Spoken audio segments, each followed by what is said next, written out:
What's up, guys? Today in the shop we are going to be doing all of the preventative maintenance on the N54 engine, and I mean all of it. We're going to be doing everything from the turbo reinstallation and O-rings to basically everything else on the N54 that you need to do, like cooling pump, oil pan gasket, accessory belts and pulleys and all that stuff. So we're going to do all that today in many and lapses. I hope you guys enjoy and I hope you guys learned something from doing this, and hopefully we have a little bit of fun. All right, guys? Hey, thanks a lot and check it out.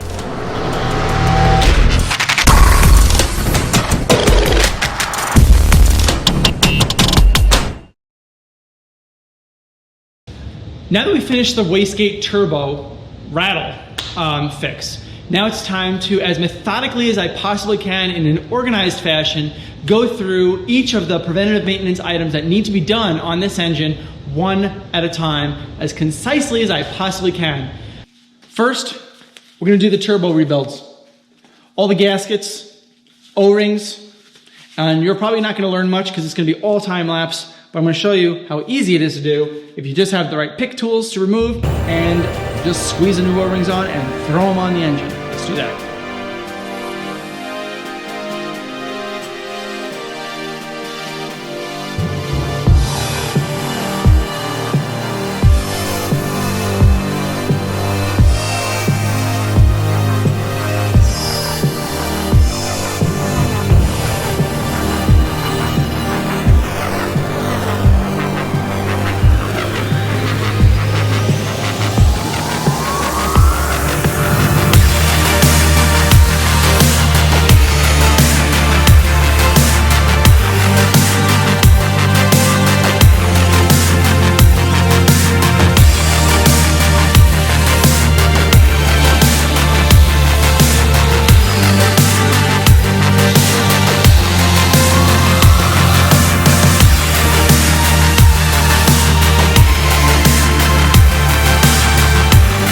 Alright, turbos are done, they are installed, all lines and O-rings and gaskets have been replaced.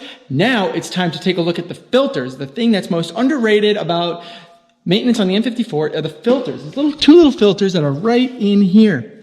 And those guys are like little particulate filters, and it's supposed to take out all of the dirt and grime that's collected in the oil before going into the Vanos. So it's basically Vanos filters.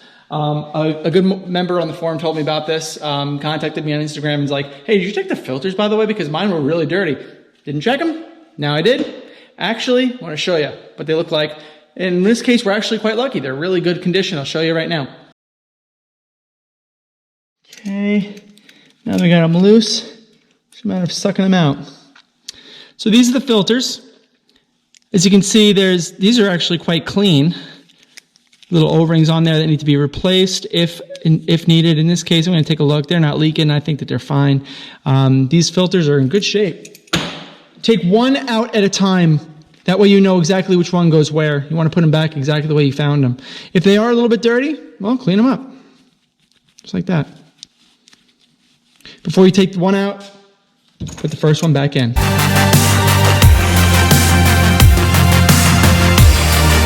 The removal and installation of the seal. Now, if you remember earlier in the video, this was kind of dislodged up inside of here. So I pulled it out, and this is what it looks like. I demonstrated that the belt had gotten sucked up and through the seal. I saw it in the oil pan. It was really bad stuff. So I know we definitely need to replace the seal. Here's the seal with the guide. It's about, I don't know, 80 bucks or something like that. You got to get the primer. And you got to get the gasket sealer too. The gasket sealer is for the interface between the lower block and the upper block, because after you put the seal in, you need to make sure that you got the gasket sealer in place at those locations or it will leak. And the primer helps the gasket sealer to make a good seal. So both of these also need to be purchased. That's another 25 bucks. So first what we need to do is install the tapered, this is actually a tool that was lent to me by a real good buddy of mine. This is the 5254 crank removal tool. It basically removes it, and it also allows the installation. I'll show you the installation as well. So what we need to do is we need to take this tapered thread, screw it in, and then just screw this ball gear. What is it? It's a ball bearing end on the bolt that pushes out as you are continuing to thread in. So let's do that really quick.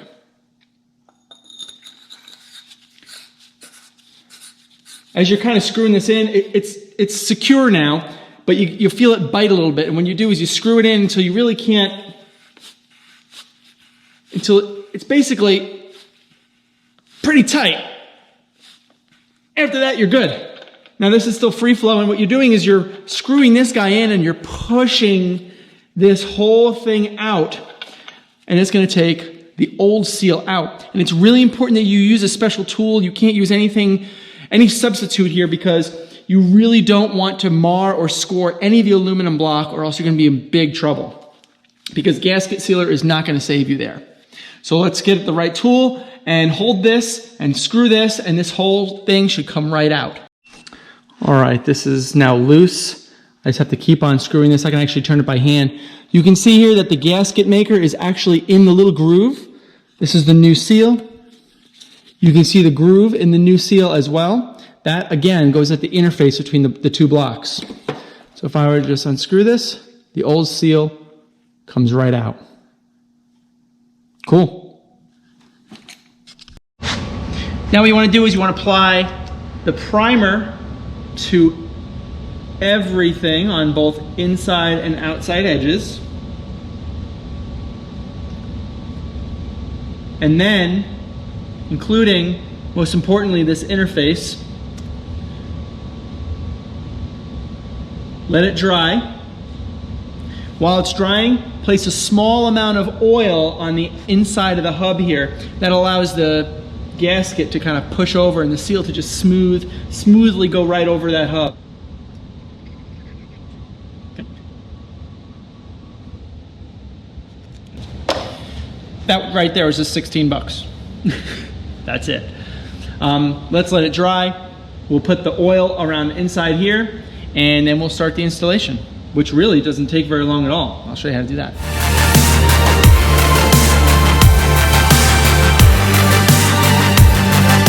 Now that everything's dry, start putting the tool onto the hub, and they screw on like this. 1, 2, and 3.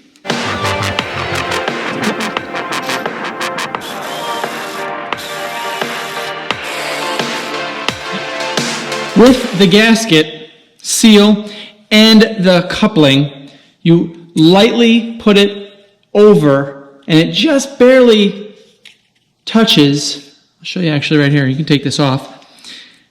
You put this on top, and you can see that it just barely gets on the lip, right? That allows that transition to occur. Hopefully that's a better view. It just barely makes that transition between this and that, so it just slides right over. That's exactly what this is meant to do. When this is all fully seated, then this basically comes right out. You take the seal, slide it over, just barely touches the wall.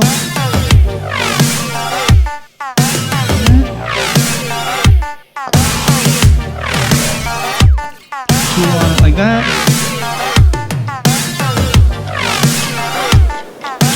And now this guy, as you screw this in, pushes this in as squarely as humanly, actually perfectly square.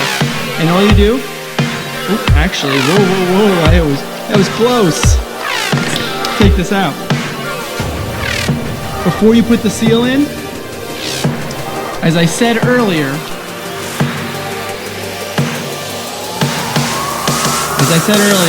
you match the notches right on the interface between the two blocks.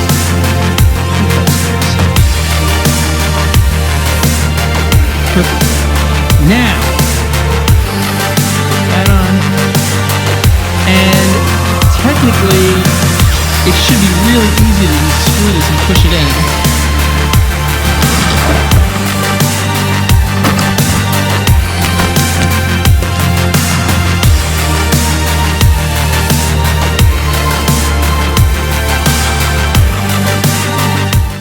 Essentially screwing it in by hand. It's going to get a little harder because of the lips that I'm hitting now. I said hitting the lips. I did. I said hitting the lips. You know. And basically, you push this on until this tool bottoms out on the block. Don't screw too hard. When you feel that resistance, then you back it out. Take this out. Pull that out. Pull that out. Take this out.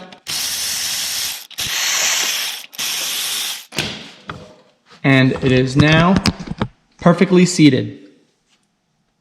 Let's put the gasket seal on. There's no real secret with the gasket sealer. This is a Loctite 5970, and you essentially want to squeeze it in right at the interface.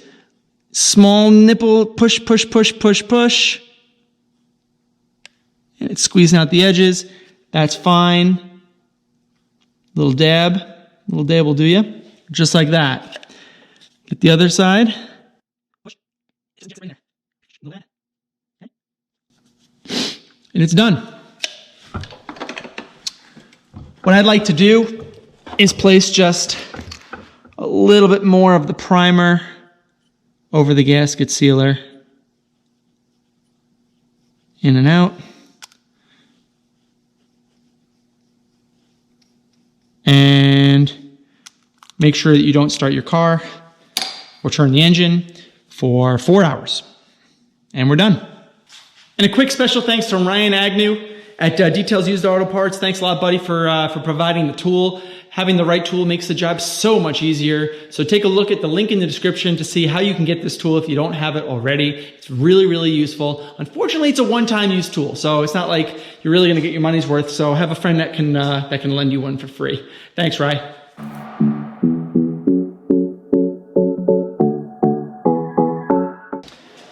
Now let's tackle something a little bit more manageable, the valve cover. Let's take a look at the valve cover, the injectors, the spark plugs, and the coils. So in replacing the valve cover gasket, I see that there's a lot of gasket maker and RTV here, so a lot of that needs to be peeled away and removed. I never understood why people use it. Just replace the damn gasket. It's 15 bucks. Just replace the gasket. That's it. That's all you gotta do. You know, why create all this all the way around the whole thing, man? It's so cheap. This thing is so cheap. Just replace it. All right, so one of the primary goals for anything on the valve cover is to just replace the valve cover gasket, make sure that the spark plugs are good, and we're gonna get the coils on and the coil sleeves. And then we'll also get these guys on as well, which are basically just the injector tubings. And the important reason why we need to do this is to prevent any, I know we can just plug up the injectors to prevent any type of debris from getting down in there, but it's a really good idea to just put them on, and they're all ordered, which is nice. So we can just throw them on as well. And I think we might be able to consider this done and complete before we can move on to the next thing. So let's do that.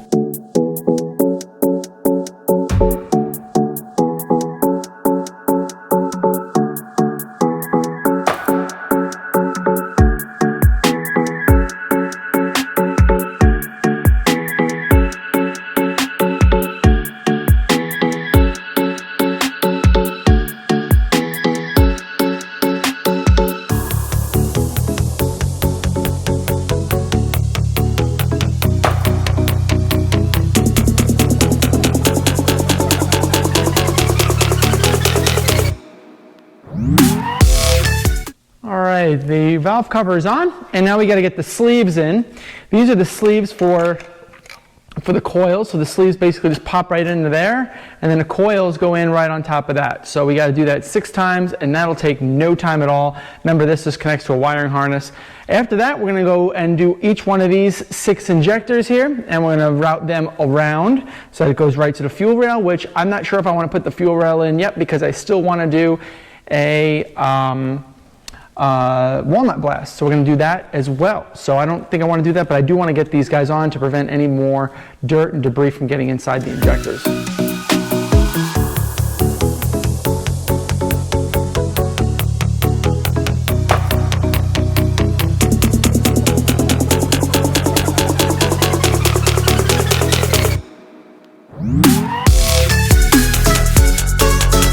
Okay, so now we have our coolant pump. We have a brand new coolant pump. We need to swap over some parts over. We have a low temp thermostat. This is a 74 degrees C Mishimoto thermostat. We got to swap over the thermostat assembly, the coolant hoses, and we got new hardware, new O-rings, and then we'll just basically install. So this will be a pretty easy one. So let's just go through that in one quick time lapse.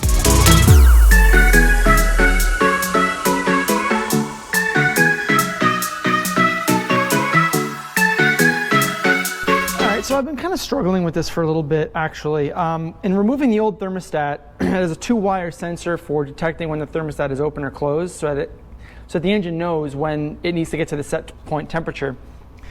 The Mishimoto Performance one does not have that.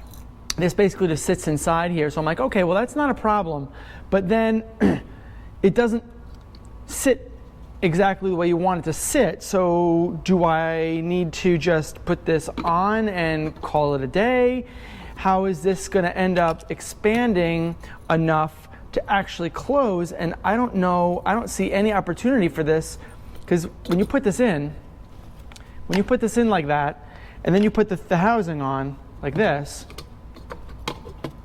like it's not sealed here. It's just not sealed. It's not even close. So is it ever going to open and allow this to flow? I don't think so. So I'm just going to screw it and just get the existing thermostat back on there. I don't like the way that this is. I think this is cheap. I think it's a very cheap design. I'm very disappointed in this and the way that it works. I don't think that it's going to end up working in this application. I read on the forum a little bit about this, and it seems like other people have the same issues with this, that it's not a direct fit. So I'm just going to just remove it and put the stock one, a new stock one in. I think that's probably the better way to do it. I'll keep this. You know, my customer might want to keep this, but I'm not going to put it in. Not doing it.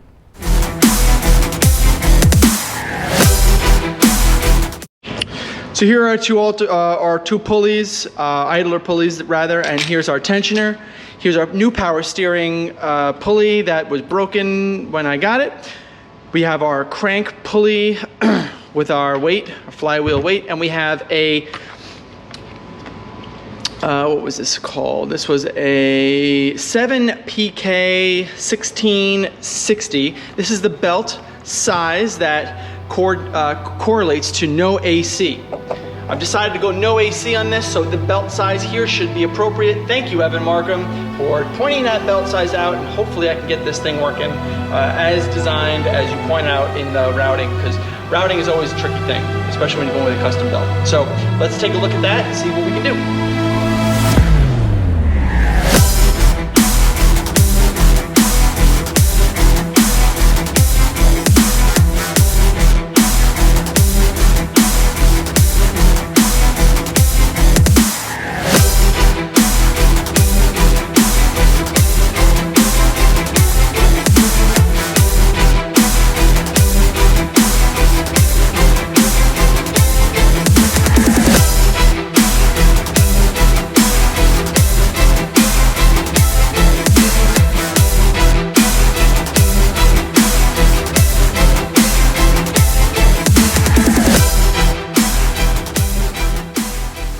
Finally, something that I've done before is the oil filter gaskets. Very, very common failure when these gaskets fail. They leak oil onto the belt, it disintegrates the belt, then the belt ends up getting completely torn apart and getting sucked into the crank pulley, and it goes through the seal, which is why I've replaced everything here. And this actually happened to this engine, so I'm hoping that everything is good. After removing all the belt material, I think we are in good shape. So let's remove this. We got to remove this housing. We got to remove these two guys. This housing here. We have the oil pressure sensor right here we need to replace. And then the gaskets and seals. Here are the gaskets, 1, 2. We have our oil pressure sensor, and then we have our 4-wire, which I will describe later after we install it. All right, and of course our new hardware right there. So let's install that right now.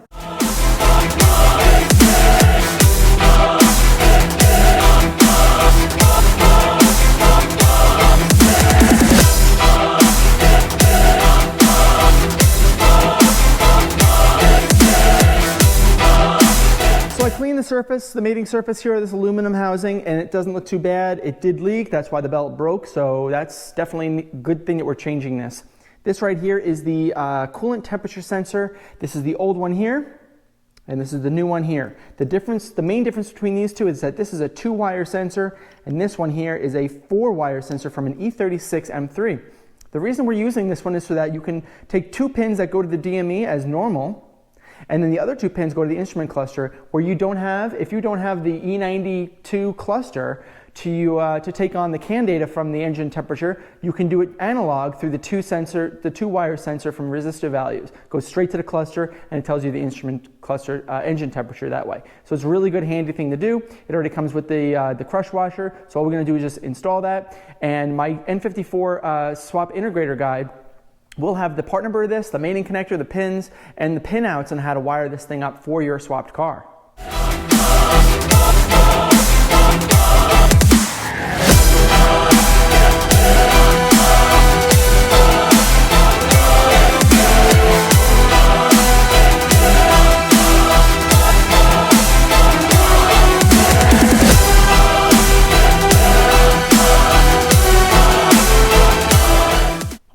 Turbo stuff is done. Oil pan stuff is done. Coolant pump stuff still in work, not quite there yet. Main crank seal done. Accessory belt without air conditioning done. Oil filter gaskets done, and valve cover stuff done. What we still have not done yet is the walnut blasting. And the walnut blasting will come in the next episode, guys.